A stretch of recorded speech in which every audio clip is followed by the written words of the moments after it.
Hey guys, so today I thought I'd throw it right back to the start of my magic career with the first trick that I sort of remember performing and learning after I'd gotten into it. This probably wasn't the first trick that I learned because that was probably something really simple, but this is the first one that I remember really performing to people and getting good reactions and really hyping up my interest in magic. So that's what we're going to be looking at today. I'm going to perform it and then I'm going to teach it. It's not the most advanced card trick, there's very few advanced sleights in it, which is why I loved it when I started out, because obviously I wasn't very skilled with all the sleights back then. So if you're a beginner, don't worry, you should be able to accomplish this with relative ease. It's quite self-working. But I think that's enough said for now. Let's just take a look at the performance. So I'm going to tell you a story about 4 different magicians. And these 4 magicians were arguing one day about who was the best out of the 4 of them. Now they can never agree on this, they always spend hours and hours debating over it. On this one occasion, one of them said, look, instead of just arguing over it, let's put us to the test, let's really prove who's the best. So they decided to set up a challenge, and the challenge they came up with was they took the 4 aces, and they said, we're going to lose them in the pack, and each of us has to find it, an ace, 1 each, 4 aces, 4 magicians. Each of us has to find an ace in the most impressive way that we can. And the person who is the most impressive will win, and they'll be the most accomplished magician. They thought this was a fair enough challenge, so they set up about losing the aces one by one. The ace of clubs was lost into the pack first, followed by the ace of hearts, then went the ace of diamonds, and finally the ace of spades. And they all lost into the pack. And then the magicians took the cards each and they decided to shuffle them just to make sure none of the others had any advantage and knew where any of the cards were. And once they were all satisfied, they handed the cards to the first magician and said, off you go, you find that first ace. He snapped the fingers and said, the most impressive way of finding a card is to have an indicator card turned face up. Just like that, this 7 of diamonds turned face up, and he took it and he said, this is a 7. That means that 7 cards down will be our first ace. We counted 1, 2, 3, 4, 5, 6, 7, and the ace of clubs appeared. Now the other magicians were quite impressed by that, but they didn't want to show it, so they kept straight faces and just handed the cards on over to the second magician. He said, that way is actually too slow, I prefer to just do my magic very fast. So he snapped his fingers, spread the cards out, and just like that, the ace of hearts actually turned face up all on its own. And they were quite impressed by that too, but again they kept straight faces and they just handed the cards on over to the third magician. Now he argued that both of those methods were far too quick, there wasn't any suspense. So he said, I'm going to spell my ace out and it's going to really help build the tension and just get a better reaction. And so he started to spell A-C-E-O-F-D-I-A-M-O-N-D-S. And just after he spelled ace of diamonds, the ace of diamonds appeared. Of course, that left one magician left with 1 ace left to find, the ace of spades, and he wasn't sure what method to pick. He snapped his fingers and hoped that an indicator card would come out, but no indicator card appeared. He snapped his fingers again and looked if the ace had just turned face up, but it hadn't turned face up. He snapped his fingers again and tried spelling it. A-C-E-O-F-S-P-A-D-E-S. The ace of spades hadn't appeared. The other magicians were actually laughing at him now, they thought he'd failed. So he started panicking and decided that he'd find the ace in his own unique way. And he started separating the cards into 2 piles, just like this. Now the other magicians hadn't seen anything like this before, they thought he'd lost the plot, and they asked him what he was doing. And he said, I'm just going to feel for the ace, I think I can tell where the ace is just by sort of the feel of the cards. And he weighed them up in his hands and he decided to stick with this packet. So he did it again, just sorting the cards into 2 piles, and just like that, weighed them up again, and he decided it was in this one. Each time he did this, of course, the cards were getting less and less, until finally he only had 2 cards left in his hand. He took them and he weighed them up and he decided that this one was the one he was looking for, and he was correct because he'd just found the ace of spades. And the other magicians were gobsmacked by this. They'd never seen someone find the ace by that, and they were ready to crown him winner just like that. But he said, wait, there's something else. He started turning over the other cards, and that was when they realised that he really was the best magician.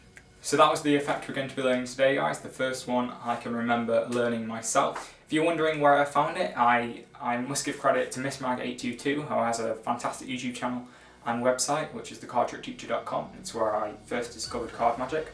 So that's where I learned it. I'll link both his performance and his tutorial in my description. Anyway, let's take a look at how this effect works, so let's get into it.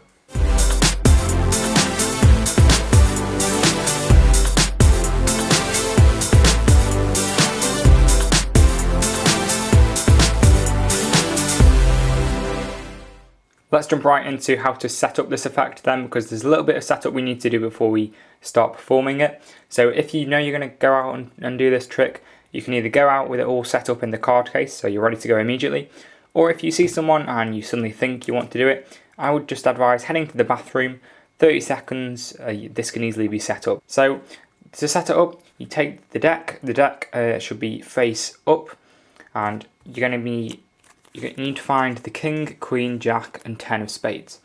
Once you've got these get set up on the bottom. You take the king, you place it down, you take the queen, place it on top of the king, take a random card on top of the queen, take the jack on top of the random card, take 3 random cards, 1, 2, 3, place those on top, and finally take the 10, place that on top of those random cards. So this is the setup. You've got the king, followed by the queen, a random card, a jack, 3 random cards, and the 10. And all that goes on the bottom of the pack if you're holding the pack face up. Just like that. So the next thing we need to do is set up the 7, and we place that in the 14th position down. And I usually place a similar card right underneath the 7. Because in the performance we end up stealing the 7 away. If you have a similar card beneath it, it means there's more continuity when you perform, and people aren't going to notice you've stolen it because they'll just think it's the same card because it's so similar. So in this case I've got the 6 and the 7 of diamonds. You can use whatever you want, but you do need a 7. That is necessary, okay? It has to be a 7. We're going to count 13 cards down. 1, 2, 3, 4, 5, 6, 7, 8, 9, 10, 11, 12, 13. So in the 14th position, you put the 7, under it you put a similar card. So the 7 is in 14th position. 13 cards are on top of it.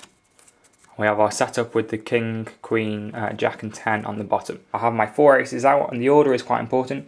It has to be clubs, hearts, diamonds, spades from left to right. It has to be that order for the trick to work. So remember, it's like chased, but you've switched spades and diamonds. And you lay those out on the table when you start performing. You've got the deck, as I described, and you're ready to go. So the patter is quite important when doing this effect. I obviously did mine about the 4 magicians. MissMag does a slightly different take, talking about himself and how he was a poker player, explaining the royal flush. But I didn't want to copy him 100%, so I tried to change the story a little bit for this one. If you want to see his performance, links in the description. But nail that patter down because it really does sell the effect. But as you're explaining whatever story you're going to go with, you need to be setting up the aces, putting them in position. So that was how I did the start. I was explaining the story about the 4 magicians and their competition as I was losing the aces. Okay. Now it may have looked like the aces got lost randomly, but they didn't. It's very exact where they have to go. The first ace we're going to place 9 cards on. So you count it in 3s really. It's probably the easiest way of doing it. It can be quite tricky to keep track of the number while you're talking sometimes. So 3s is a good way to count. So I shift across 3, 6, 9. Square them up, turn them over, face down with a pinky rake, and square them like that. Because we're going to steal a card away on the next one. So this sort of gets the audience used to that motion, and it'll seem more legitimate when you do it next time. Take those 9 cards, place them on top of the ace of clubs. Next is the ace of hearts. You're going to count 4 cards. 1, 2, 3, 4. You see the 7. Turn the 4 cards over. Get a pinky break under the 7. And as you're squaring them up, will steal the 7 away. Okay? You're going to steal that 7 away. So once again, 1, 2, 3, 4, flip them over and steal that 7 away. But obviously don't let the audience see that. That goes on top of the ace of hearts. We're going to put 11 cards on top of the ace of diamonds. So once again, so that's 3, 6, 9, 10, 11. Turn them over, square them up and place them on top. All the remaining cards get them placed on top of the ace of spades. So I'll repeat that motion again, like that. And as you're doing this, you're doing your patter. So losing them, it's a very specific order how the packets go again, so pay attention. The ace of clubs goes in 4th position, so you spread 3 cards out at the bottom, turn it over and place it there. So 1, 2, 3, 4 is the ace of clubs. The ace of hearts, you place that on top of the far left packet, and then you place all these cards on top of the left hand packet. Be careful not to reveal that card. So it's going in there and there again. The ace of diamonds goes on top of its own packet, and then you take the far left packet and put it on top of that. The ace of spades goes on top of its own packet. All the cards to the left get put on top of that. So you're going to snap your fingers, spread the cards out, and show an indicator card has revealed itself. That's the 7. You take all the cards above the 7, flip them over face up, and then put those in the centre. And as you're explaining that this means 7 cards down is the first ace, you need to get a break under the top 2 cards. So that's the 7 and the card right underneath it, which is the ace of hearts. So get a break under that second card, like that. Take both as one and place those on top of the pile. Make sure to not reveal that face down card underneath it. Place that 7 down and then start counting 7 cards down on top of that. So 1, 2, 3, 4, 5, 6. 7th card is the ace of clubs. That should get a decent reaction. You take all the face-up cards here, place those on top of the deck face down, and you're ready for ace number 2. Snap your fingers again, spread the cards out. Ace number 2 has appeared face up. There's nothing really to do on this one, you just take it out and place it alongside the ace of clubs. Collect the pack again.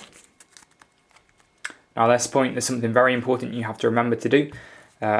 Sometimes I forget to do this and it screws the whole trick up, so this is very important. You need to take 2 cards to the bottom. So you can either do that just by counting 2 off and putting them to the bottom. I think Miss Mac says that's 2 down, 2 to go, and just takes 2 off, puts them on the bottom. But in my performance I just did a double undercut, which is where you get a break under the top 2 cards and change it into a thumb break, and then slowly cut all the cards below that thumb break to the top. Obviously that break was exaggerated for you guys there, make it a lot smaller.